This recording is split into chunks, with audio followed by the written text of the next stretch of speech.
काम करने की तो आदत ही नहीं है उनको। अगर मैं पिछले इंटरव्यू का रेफरेंस यहाँ पर दूँ, नाज़रीन आप देख सकते हैं, मेरा वो इंटरव्यू यूट्यूब पे आज भी मौजूद है। जब मैंने उनसे सवाल किया कि मेरे शहर के बेसिक मसाइल हैं, बेसिक इश्यूज़ हैं जिनका हल होना बहुत ज़रूरी है, जिनमें गली मोहल्लों की सड़कें हैं, नालियाँ हैं, पानी का हमारा शहर का मसला है, सीवरेज सिस्टम का बड़ा मसला है, तो उनका आगे जवाब ये था कि ये मेरे करने के काम नहीं है, मेरा काम है कानून साजी करना, अवामी मसाइल हैं उजागर करना हमारा काम है।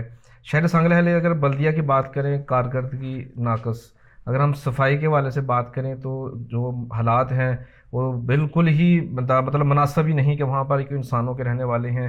अगर हम पानी की बात कर लें तो पानी का भी मसला हमारे शहर शहर में है। बहुत सारे इलाके ऐसे हैं कि जहाँ पर अभी सड़कें और नालियाँ छोटी छोटी गलियों बाज़ारों में बनने वाली हैं। इकबालपुरा देख लें, अहमदाबाद देख लें, मॉडल टाउन के इलाके ऐसे देख लें जहाँ पर बहुत सारे काम होने वाले हैं।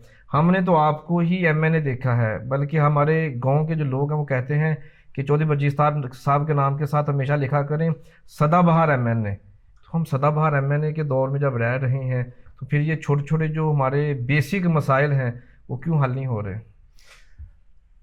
बिलाल साहब, आप इतने आपके आज के मैंने इंटरव्यू से अंदाज़ा लगाया है कि आप इंतहाई मंजे हुए साफ़ी हैं। शुक्रिया। और आपने जितनी बातें भी की हैं, आपने बड़ी खूबसूरत गुफ्तगू की है। अब मैं एक अर्ज़ करना चाहता हूँ, जहाँ तक कि मेरी तो ये भी ख्वाहिश है कि डेवलपमेंट प्रोग्राम जो है वो लोकल बॉडीज़ के पास होना चाहिए।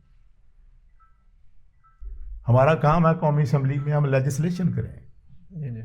कानून बनाना हमारा काम।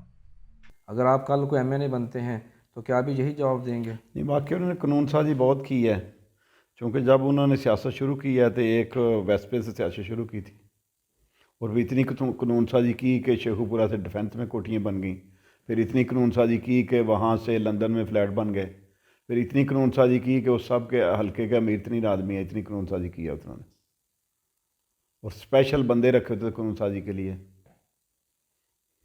यही वजह कि हमारा शहर पीछे पीछे पीछे पीछे जाता से है। पीछे जा रहा है। शाहकोट सांगला रोड दूसरी दफ़ा बनी है जाके, पहली दफ़ा कहाँ गई जो पहले बनी थी? मियाँ शबाज शरीफ साहब वहाँ आए थे और किस तरह क्या हुआ था वहाँ पे। जब भी इनकी मुलाकात होती थी कितने कितना याद करते थे शाहकोट सांगला रोड को। देखे ना, सब लोग जानते हैं कि पहले क्या थे अब क्या हैं। अगर कानून साजी है तो फिर ठेकेदार रखने की क्या ज़रूरत है?